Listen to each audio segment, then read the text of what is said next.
петок во периодот од 17 до 22 часот во просториите на местната заедница Усија под мотото Капка крв спасува живот ќе се одржи крводарителска акција. Акцијата е во организација на местната заедница и општинската организација Црвениот крст Киселавода. Ова е првата вест за денешното издание на Урбаните вести. Гледајте на.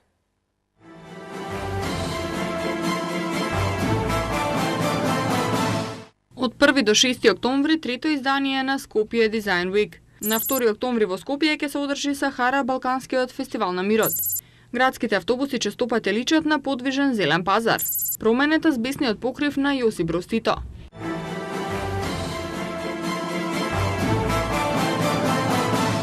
Од 1 до 6 октомври во Скопје ќе се одржи третото издание на Скопје Design Week, кој на едно место ќе ги собере дизајнерите и компаниите. Покрај домашни присутни се и светските брендови, а Швајцарија е во фокусот на ова издание. Организаторите очекуваат ова трето издание да биде потврда на изградениот идентитет на фестивалот, како дома, така и во регионот со кој најмногу се соработува. Од 1 до 6 октомври годинава во Куршумлијан ќе се одржи третото издание на Скопје Design Week. На неделата на дизајн покрај домашни присутни ќе бидат и светски брендови, а Швајцарија е во фокусот на ова издание, од каде е најавено учество на 7 компании. Дизајнери од Швајцарија ќе откријат како Швајцарија врз основ на дизајнот успева да создаде производи и да стане светски бренд. А придобивките за македонските компании се големи. Тие ќе имаат можност да соработуваат со овие дизајнерски имиња на повеќе нивоа од дизајнерска гледна точка. Скопје Design Week прераснува во значаен играч во регионот и активно соработува со сите дизајн платформи на Балканот, како што се Миксер фестивал во Белград, Дан Де во Загреб, Недела на дизајн во Софија, а од оваа година и на Неделата на дизајн во Тирана. Присуството на регионалните фестивали посветени на креативноста е значајно за македонските компании. Првото издание на Скопје Design Week представуваше најава и запознавање со дизајнот. Втората година се представи платформа за представување пред домашната публика и потрошувачи, а и за пристап до меѓународна сцена, додека годинава фестивалот ќе покаже конкретните резултати и ќе се потврди изградениот идентитет. Искрено се надевам дека наредната година или веќе во некој од следните издања ќе може да покажеме и примери за некој веќе што успел и надвор од Македонија да направи бренд. Сметам дека компаниите веќе сватија дека нешто треба да се менува за да може да се успее и дека иновативноста и дизајнот како еден битен сегмент од тоа ќе биде дел од нивното секојдневие. Во однос на минатите фестивали годинава се нуди разновидна програма со сериозни работилници, каде младите дизајнери ќе се обучуваат да формираат своји компании, како да функционираат на пазарот и како да остваруваат профит.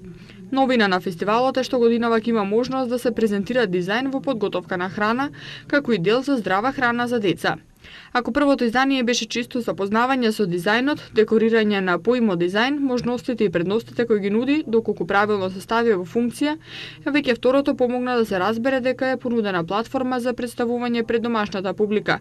И резултатот од овој фестивал е во поврзувањето помеѓу дизајнерите и компаниите што веќе вродува со соработка и реализирани проекти на различни нивоа и во различни области.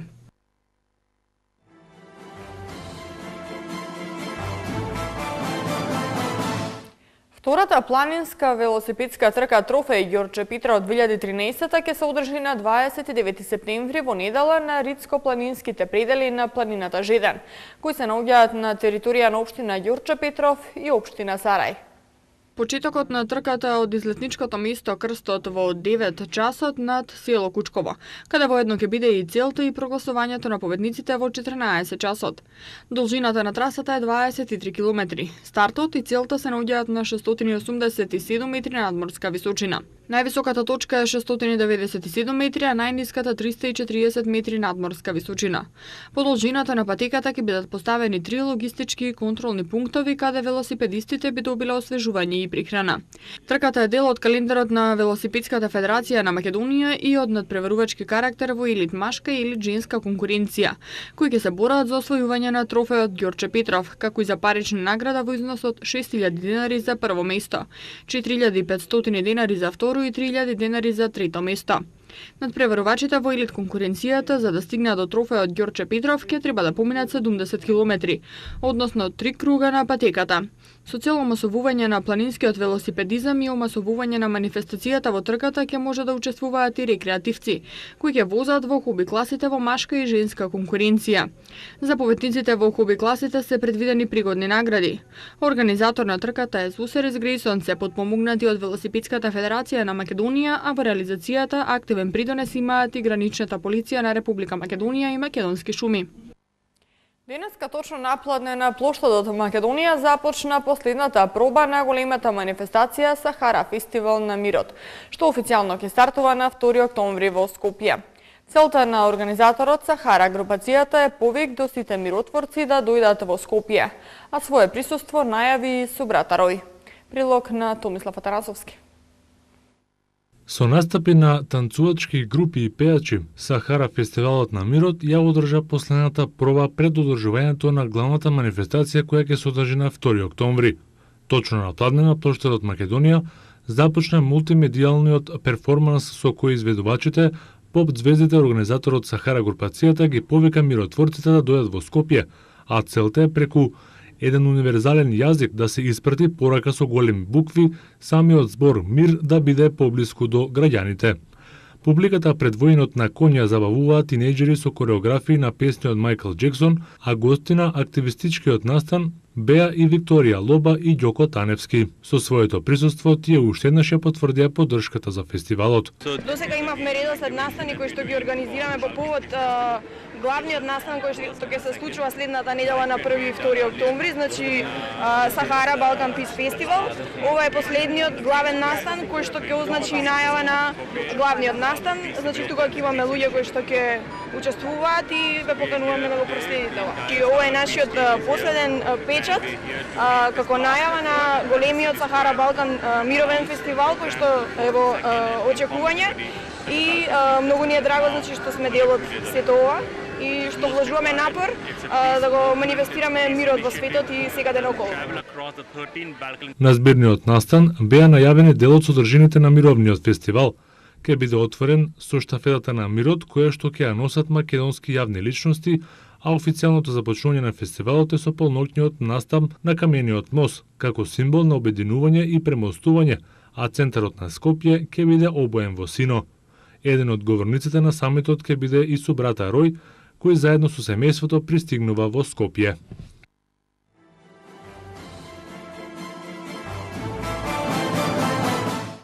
Деновиве завршија градичните работи од втората фаза од водоводот во населеното место Раштак, Газибаба. Станува збор за завршување на изградбата на каптажата, односно талужникот за брзи води, со кој се овозможи поквалитетна вода за пиење, пред зафатот на водата. Од општината информираат дека оваа година се завршени 1500 метри од секундарната водоводна мрежа изведена со полиетиленски црева, а досега се изградени вкупно 2400 метри од оваа мрежа. Општина Газибаба оваа година за преземените активности издвои околу 3 милиони денари, додека изведувач на работите и Енергомонт од Скопје. 1500 ученици од средното училиште Јосип Броз Тито наставата ќе ја следат во подобрени услови. Откако беше заменет азбестниот покрив и беа заменети прозорците. Елизабета Дамјановска. Град Скопје го искористи летниот распуст и отсуството на учениците од училиштата за да изврши реконструкции на повеќе училишни објекти и спортски сали. Одговорните за односи со јавност информираат дека се реализирани бројни проекти со кои што ќе се подобри енергетската ефикасност на училиштата, извршена е замена на столаријата и реконструкција на старите покриви на училишните објекти и спортските сали, како и проекти за реконструкција на санитарните јазли, на подовите во училниците и во физкултурните сали, а замената е дотрајната електрична инсталација. Нов покрив доби средното училиште Јосип Броз Тито, каде што беше заменет досегашниот азбестен покрив на површина од 4620 квадратни метри. Старите азбестно-цементни табли од покривот се отстранети и одложени во специјален бункер во депонијата Дрисла, а училиштето е покриено со рибраста ламарина. Од градот подсетуваат дека во истото средно училиште изминатите години беа заменети и прозорците, со што на околу 1500 ученици ќе им се создадат подобри услови за одржување квалитетна настава.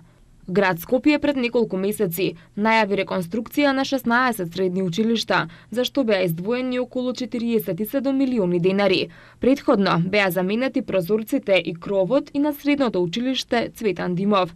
Во 2012 година беа реконструирани 16 средни училишта, што се во надлежност на град Скопје, и од буџетот беа одвоени 32 милиони денари. Во 2011 година се реконструираа 12 средни училишта. За оваа намена од буџетот беа издвоени 39 милиони денари, додека во 2010 година се реконструирани 8 средни училишта, за што беа потрошени 22 милиони денари.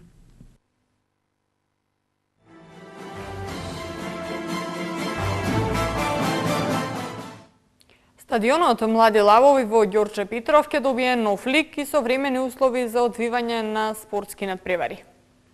Со копање на старата подлога на стадионот Млади лавови, општина Ѓорче Петров започна со градежните работи за преадаптација и подготовка на теренот за поставување на вештачка трева, со што овој стадион ќе добие современи услови за одвивање на фудбалски надпревари.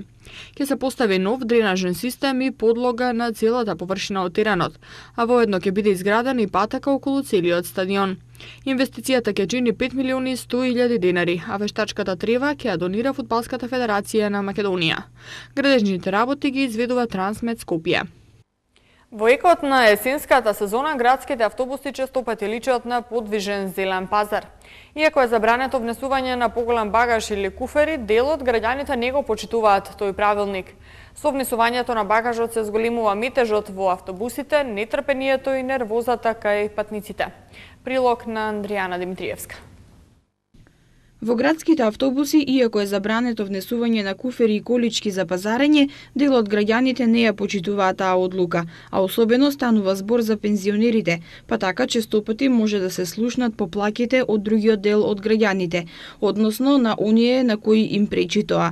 Ова се случува особено во екот на есенската сезона, кога се приготвува зимницата, па така градските автобуси честопати личат на подвижни зелени пазари, а тоа дополнително го зголемува метежот во автобусите, нетрпението и нервозата на патниците. За да се избегнат ваквите ситуации, на вратите на некои автобуси на јавното сообраќајно предпријатие Скопје може да се забележи лист со надпис што јасно укажува дека не е дозволено внесување поголем товар, а особено е ставен акцент на вреќите со овоше или зеленчук, од кои може да се шири непријатна миризба, а воедно и ги валкаат автобусот и седиштата наменети за патници. Од јавното сообраќајно предпријатие Скопје вела дека има правилник за однесување во автобусите, кој е закачен на нивната веб страница, а внесувањето на голем товар не се казнува парично, туку патникот што влегол со поголем багаж може само да биде симнат од автобусот. Во правилникот за однесување јасно стои дека е забрането внесување личен багаж што е потежок од 30 килограми. Освен тоа, наведено е дека е забрането внесување велосипед како и влез со ролерки.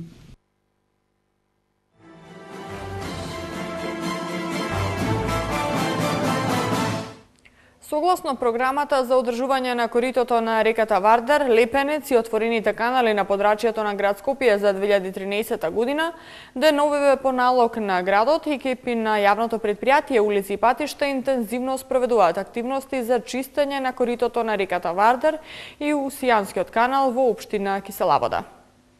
Рачно се чистеше ниско стеблистата вегетација на косините од двете страни на минор коритото на реката Вардар на потегот од мостот кај Холидеин до мостот Мајка Тереза кај Ману, во должина од 300 метри, односно се исчистени 1800 квадратни метри.